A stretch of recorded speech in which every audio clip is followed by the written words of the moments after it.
اور شدت میں ممکنہ اضافے کی فضا میں رد عمل کا سلسلہ جاری ہے۔ یورپی یونین نے اس قتل کی مذمت کرتے ہوئے کہا ہے کہ اس سے اس علاقے کی کشیدگی میں مزید اضافہ ہو جائے گا۔ اس نے ایران سے اپیل کی ہے کہ وہ ضبط و تحمل سے کام لے اور کسی بھی مبالغہ آمیز رد عمل سے اجتناب برتے۔ برلن میں جرمن وزارت خارجہ نے کہا ہے کہ محسن زادہ کا قتل انسانی اصولوں کے ساتھ ٹکراتا ہے اور اس قتل کے اس علاقے کی بے چینیوں میں مزید اضافہ ہوگا۔ یورپی یونین کی اس اپیل سے چند گھنٹے پہلے ایران کے صدر حسن روحانی کا یہ بیان منظر عام پر آ چکا ہے کہ محسن زادہ کے قتل کا جواب دیا جائے گا۔ انہوں نے زور دے کر کہا ہے کہ اس قتل سے ان کے ملک کی وہ ترقی واپس نہیں ہو جائے گی جو وہ اپنے ایٹمی پروگرام کے شعبے میں حاصل کر چکا ہے۔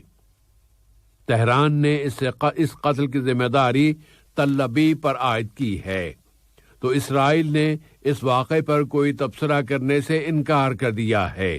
البتہ اس نے ایران کے رد عمل سے ڈرتے ہوئے دنیا کے مختلف مقامات پر اپنے سفارت خانوں کو چوکنا کر دیا ہے، خاص طور پر کہ تہران میں ایرانی اسٹڈیز کے عربی سینٹر کے اہلکار محمد صالح صادقیان کے مطابق تمام تر اشارے یہی بتا رہے ہیں کہ اس قتل کے پیچھے اسرائیلی ادارے موساد کا ہاتھ ہے۔ ادھر امریکہ میں وہاں کے صدر ڈونلڈ ٹرمپ نے ان کے بقول ایران کے کسی عاقبت نااندیشانہ یعنی ریکلیس رد عمل پر متنبہ کرتے ہوئے کہا ہے کہ علاقے میں کسی بھی امریکی زندگی کو چھونے والی اقدام کا سخت ترین جواب دیا جائے گا۔ ایرانی سائنسدان محسن زادہ کا قتل ایسے وقت میں کیا گیا ہے جبکہ امریکہ میں جو بائیڈن کے برسرِ اقتدار آنے میں 2 ماہ سے بھی کم مدت رہ گئی ہے، اور انہوں نے یہ وعدہ کر رکھا ہے کہ وہ ایران کے ساتھ سفارتکاری کی طرف واپس آ جائیں گے، جبکہ اس قتل کے بعد علاقے میں کشیدگی بڑھ سکتی ہے اور ان کی مہم مشکل ہو سکتی ہے۔ ادھر امریکہ کی قومی سلامتی کے سابق مشیر جان بولٹن نے کہا ہے کہ صدر ڈونلڈ ٹرمپ نے ایران کے بارے میں کسی اسٹریٹجک منصوبے پر عمل نہیں کیا۔ قطر نے تنظیم اسلامی تعاون میں شامل ملکوں کے وزرائے خارجہ کی کونسل کے 47ویں سیشن میں شرکت کی ہے۔ یہ اجلاس جمہوریہ نائجر کے دارالحکومت نیامی میں ہوا ہے، اور وزارت خارجہ میں بین الاقوامی تنظیموں کے ادارے کے ڈائریکٹر جناب یوسف سلطان لرم نے اس اجلاس میں قطری وفد کی قیادت کی ہے۔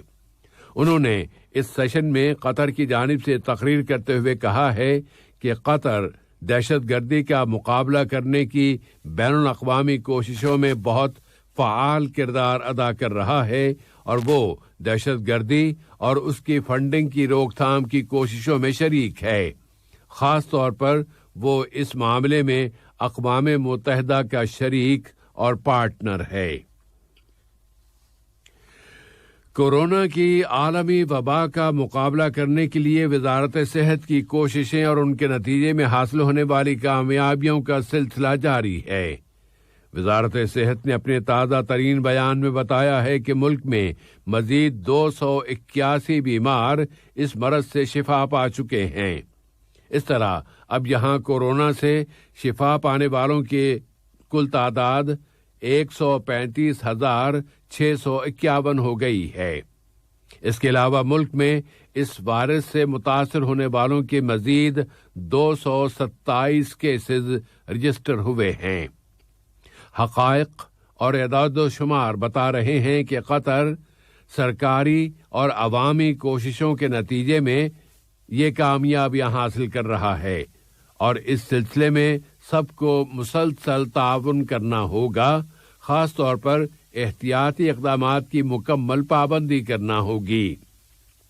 دریاسنا ملک کے متعلقہ اداروں نے مزید 34 اشخاص کو پبلک پراسیکیوشن کے حوالے کر دیا ہے کہ انہوں نے ان مقامات پر فیس ماسک کا استعمال نہیں کیا تھا جہاں اس کا استعمال لازمی قرار دیا گیا ہے۔ اس کے علاوہ 15 اشخاص کو گاڑیوں میں مقررہ تعداد کی خلاف ورزی پر بھی پروسیکیوشن کے حوالے کر دیا گیا ہے۔ سوڈان کی ہلال احمر سوسائٹی نے قطری ہلال احمر کا شکریہ ادا کیا ہے کہ وہ کورونا وائرس کی روک تھام میں الخرطوم کی کوششوں کی مدد کر رہی ہے۔ قطری ہلال احمر سوسائٹی نے الخرطوم میں ایک ورکشاپ کا اہتمام کیا ہے جس میں قطری ہلال احمر کے سیکریٹری جنرل سفیر علی بن حسن الحمادی بھی شریک ہوئے ہیں۔ دنیا بھر میں اپنے بھائیوں کے لیے قطری امداد کا سلسلہ جاری ہے۔ قطر الخیریہ نے سوڈان کی سرزمین میں داخل ہونے والے ایتھیوپیا کے پناہ گزینوں کی مدد کے لیے وہاں پناہ گاہیں قائم کی ہیں۔ یہ پناہ گزین ایتھیوپیا کی ریاست ٹیگرائی کے بحران کی وجہ سے سوڈان پہنچے ہیں۔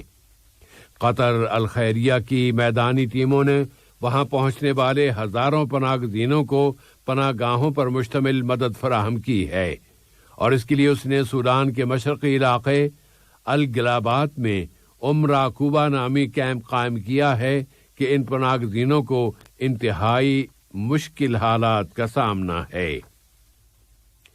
قطر نے ایک مرتبہ پھر اپنے اس مستقل موقف کو دہرایا ہے کہ وہ تشدد اور دہشت گردی کو مسترد کرتا ہے، خواہ اس کی وجوہات و اسباب کچھ بھی کیوں نہ ہوں۔ وزارت خارجہ نے اپنے ایک بیان میں اس دھماکے کی سخت الفاظ میں مذمت کی ہے جس میں صومالیہ کے دارالحکومت مقدیشو میں ایک ریسٹورنٹ کو نشانہ بنایا گیا ہے، اور اس دھماکے کے نتیجے میں وہاں جانی نقصان بھی ہوا ہے۔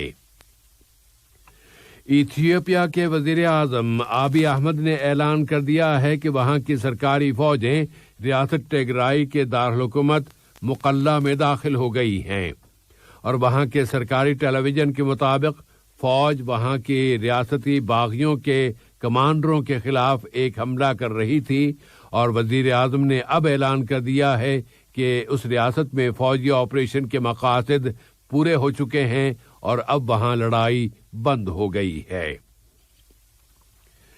امریکہ کے صدارتی انتخابات کے اثرات پر نظر ڈالی جائے تو اس وقت صورتحال یہ ہے کہ صدر ڈونلڈ ٹرمپ کی امیدیں مزید کم ہوتی جا رہی ہیں کہ اب وہاں کی ریاست وسکنسن کے سب سے بڑے ضلع ملووکی میں ووٹوں کی دوبارہ گنتی مکمل ہو گئی ہے، اور اس میں صدر ٹرمپ کے ووٹ مزید کم ہو گئے ہیں، اور جو بائیڈن کے ووٹوں کی تعداد میں وہاں مزید اضافہ ہو گیا ہے۔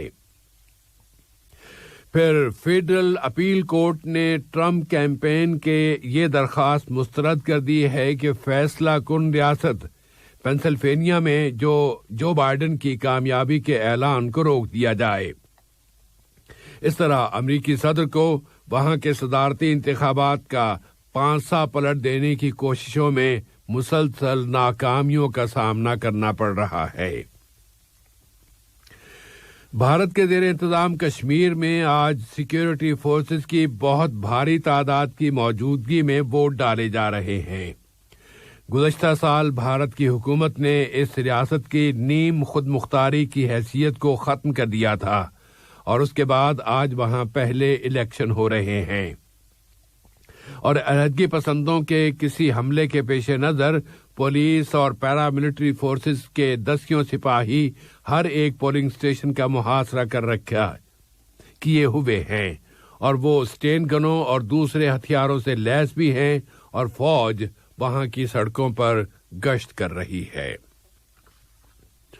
اور فرانس کے دارالحکومت پیرس میں سیکیورٹی فورسز اور ہزاروں مظاہرین کے درمیان زبردست جھڑپیں ہوئی ہیں۔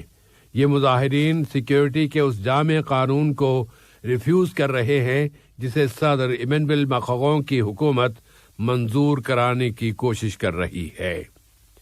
آج کا یہ نشریہ ختم ہونے سے قبل اہم خبروں کا خلاصہ ایک مرتبہ پھر سماعت فرما لیجیے۔